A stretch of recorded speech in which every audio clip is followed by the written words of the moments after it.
नमस्कार दोस्तों, मैं हूं संतोष पाठक और आप लोग देखना शुरू कर चुके हैं संतोष पाठक ऑफिशियल यूट्यूब प्लेटफॉर्म। पश्चिम बंगाल की मुख्यमंत्री ममता बनर्जी, तृणमूल कांग्रेस की नेता ममता बनर्जी ने पूरी की पूरी भारतीय जनता पार्टी और देश के गृह मंत्री अमित शाह पर इतना बड़ा आरोप लगा दिया है कि गृह मंत्री अमित शाह हिल गए। भारतीय जनता पार्टी हिल गई और अब निश्चित तौर पर उनको जवाब देना पड़ेगा।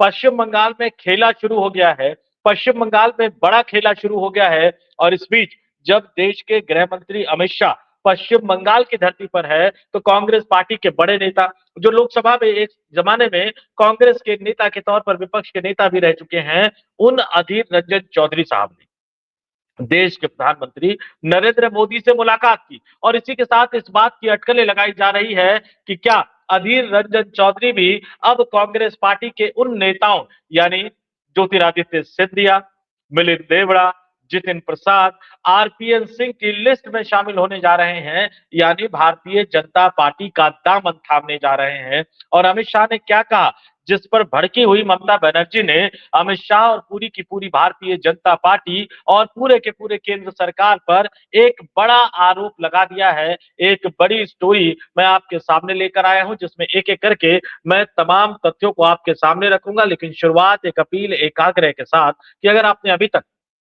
हमारे इस यूट्यूब प्लेटफॉर्म को सब्सक्राइब नहीं किया है तो आगे बढ़िए, संतोष पाठक ऑफिशियल यूट्यूब प्लेटफॉर्म को सब्सक्राइब कीजिए और अगर मेंबर के तौर पर ज्वाइन कर सके तो मेंबर के तौर पर भी ज्वाइन कीजिए। हमारे वीडियो देखिए, वीडियो पसंद आए तो ही लाइक कीजिए, शेयर कीजिए, दो चार लोगों तक इस वीडियो को जरूर पहुंचा दीजिए। और अब आते हैं ममता बनर्जी के बड़े हमले पर, ममता बनर्जी के बड़े आरोप पर। उन्होंने सीधे सीधे अमित शाह से पूछा कि भैया, अगर घुसपैठ जो है वो सिर्फ बंगाल में होती है तो जम्मू कश्मीर के पहलगाम में क्या आपने करवाया था? ये सवाल गहरा है और इस सवाल का जवाब भारतीय जनता पार्टी को निश्चित तौर पर देना चाहिए कि जहां जहां चुनाव होते हैं वही वही अवैध घुसपैठ का मसला, अवैध घुसपैठ का मुद्दा उठाकर भारतीय जनता पार्टी के नेता जो है, चाहे वो गृह मंत्री हो, चाहे वो प्रधानमंत्री हो, वो क्यों पहुंच जाते हैं?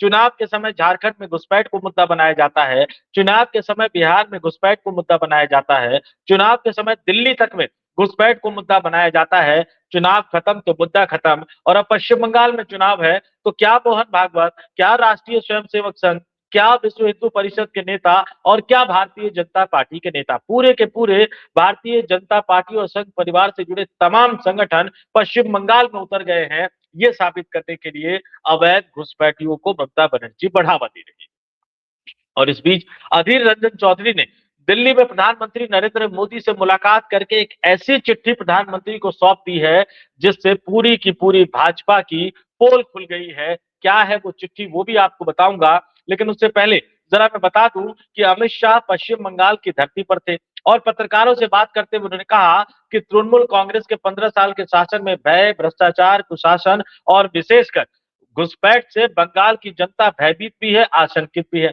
यहां तक आरोप लगाया कि पश्चिम बंगाल की सरकार जो है वो बॉर्डर पर फेसिंग कराने के लिए, ताकि घुसपैठ को रोका जा सके, जगह तक नहीं दे रही है। घुसपैठिया गांव में घुसता है, उस पर किसी तरह का एक्शन नहीं लिया जाता। और सीधे सीधे कहा कि ममता बनर्जी के नेतृत्व में जब तक पश्चिम बंगाल में सरकार रहेगी तब तक अवैध घुसपैठियों को रोका नहीं जा सकता। शायद वो भूल गए कि इस देश के संविधान निर्माताओं ने, बाबा साहब भीमराव अंबेडकर ने केंद्र सरकार को यह अधिकार दे रखा है कि जब भी देश की सुरक्षा व्यवस्था पर खतरा उत्पन्न होता है तो फिर उस राज्य सरकार को बर्खास्त किया जाए। तो अगर सरकार आपको बॉर्डर पर सुरक्षा करने के लिए सहयोग नहीं दे रही थी, राज्य की तृणमूल कांग्रेस सरकार, तो आप इतने वर्षों से कर क्या रहे थे? 2014 से आप केंद्र की सत्ता में हैं, आपने राष्ट्रीय सुरक्षा के लिए पश्चिम बंगाल में कदम क्यों नहीं बढ़ाया? आपको अगर लगता था कि वहां राष्ट्रीय सुरक्षा खतरे में पड़ रही है, पश्चिम बंगाल की सरकार राष्ट्रीय सुरक्षा और घुसपैठ के मसले पर, सीमा की सुरक्षा के मसले पर केंद्र सरकार के साथ और केंद्रीय एजेंसियों के साथ, पैरामिलिट्री फोर्सेस के साथ सहयोग नहीं कर रही है, तो आपने क्यों नहीं वहां धारा 356 का प्रयोग करके राज्य की ममता बनर्जी सरकार को बर्खास्त किया? जब जब चुनाव आता है तब तब आपको पश्चिम बंगाल में घुसपैठ की याद आती है और तब तब आप ये घुसपैठ का मसला लेकर पश्चिम बंगाल की धरती पर पहुंच जाते हैं। और आज ममता बनर्जी ने सीधे सीधे सवाल पूछ लिया, सीधे सीधे भारतीय जनता पार्टी की कलई खोल दी। ममता बनर्जी ने अमित शाह के बयान पर पलटवार करते हुए कहा कि शकुनी का चेला, हम इन शब्दों को जस्टिफाई नहीं करते। राजनीति में इस तरह के शब्दों का इस्तेमाल कतई नहीं करना चाहिए। लेकिन ममता बनर्जी का बयान है और वो बीजेपी के नेताओं को बीजेपी के ही स्टाइल में जवाब दे रही है। इसलिए ममता बनर्जी के इस बयान को मैं आपके सामने रख रहा हूं।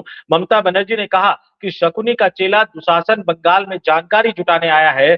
जैसे ही चुनाव आते हैं, दुशासन और दुर्योधन दिखाई देने लगते हैं। आज बीजेपी कह रही है कि ममता बनर्जी ने जमीन नहीं दी, शाह के आरोप पे पलटवार कर रही है।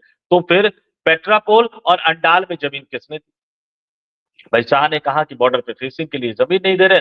ममता बनर्जी ने पेट्रापोल और अंडाल का जिक्र करते हुए पूछा कि भैया वहां जमीन किसने दी? राज्य सरकार ने ही तो दी होगी।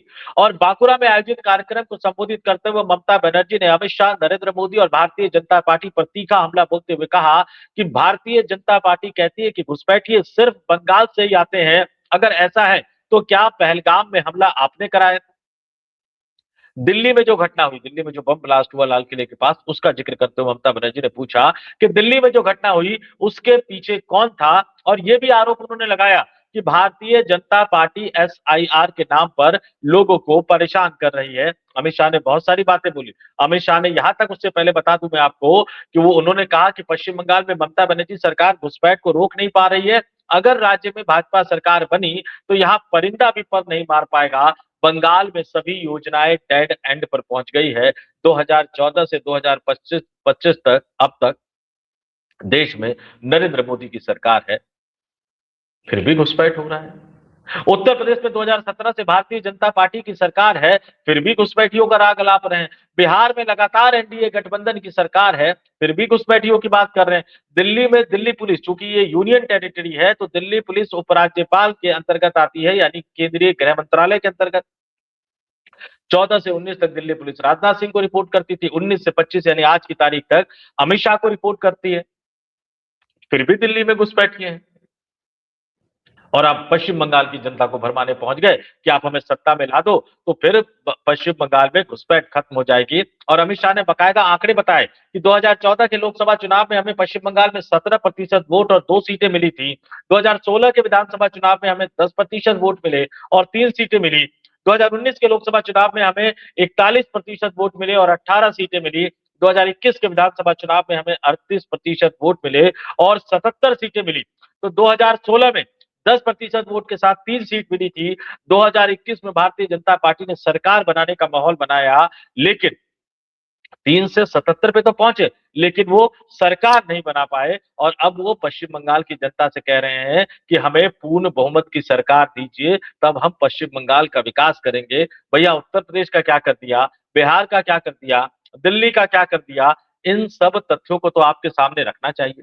और अधीर रंजन चौधरी, जिनको लेकर खबरें बहुत हवा में तैर रही है कि वो भी भारतीय जनता पार्टी का दामन थाम सकते हैं, कांग्रेस पार्टी का साथ छोड़ सकते हैं, उन अधीर रंजन चौधरी साहब ने आज देश के प्रधानमंत्री नरेंद्र मोदी से मुलाकात की। अब वो बीजेपी में जाएंगे या नहीं, कांग्रेस का साथ छोड़ेंगे या नहीं, ये आज की तारीख में कहना बहुत मुश्किल है। लेकिन उन्होंने प्रधानमंत्री नरेंद्र मोदी से मुलाकात कर जो उन्हें लेटर सौंपा, जो उनको पत्र सौंपा, उस पत्र ने भारतीय जनता पार्टी का चेहरा एक तरह से बेनकाब कर दिया है। अब पश्चिम बंगाल में जाकर देश के प्रधानमंत्री नरेंद्र मोदी और गृह मंत्री अमित शाह, भारतीय जनता पार्टी के कुछ दिनों के राष्ट्रीय अध्यक्ष जेपी नड्डा और आगे बनने वाले राष्ट्रीय अध्यक्ष नितिन नवीन, ये क्या मुंह दिखा पाएंगे? क्योंकि नितिन नवीन ने प्रधानमंत्री नरेंद्र मोदी से मुलाकात कर पश्चिम बंगाल से बाहर काम करने वाले बंगाली प्रवासी मजदूरों पर हमले और भेदभाव का मसला उठाया। अधीर रंजन ने साफ कहा कि बांग्ला भाषी होना बांग्लादेशी होना नहीं है, लेकिन इसके बावजूद कई राज्यों में बंगाली बोलने वाले मजदूरों को शक की नजर से देखा जा रहा है।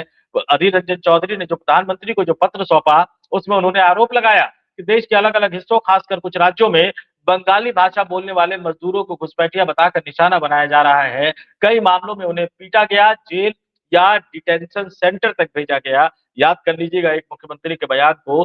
पत्र में अधीर रंजन चौधरी ने ये साफ साफ लिखा कि ये मजदूर देश की अर्थव्यवस्था में योगदान दे रहे हैं, अपनी मेहनत और हुनर से रोजी रोटी कमा रहे हैं। इसके बावजूद सिर्फ भाषा के आधार पर उनके साथ हिंसा, नफरत और उत्पीड़न किया जा रहा है, जो संविधान के मूल अधिकारों का उल्लंघन है। और उन्होंने उड़ीसा के संबलपुर, माफ कीजिएगा, उड़ीसा के संबलपुर में हुई उस घटना का जिक्र भी किया जिसमें मुर्शिदाबाद के युवक जुएल शेख की कथित तौर पर इस शक में पीट पीट कर हत्या कर दी गई कि वह बांग्लादेशी है। अधीर रंजन ने इसे बेहद दर्दनाक और शर्मनाक घटना बताई। उड़ीसा में किसकी सरकार है?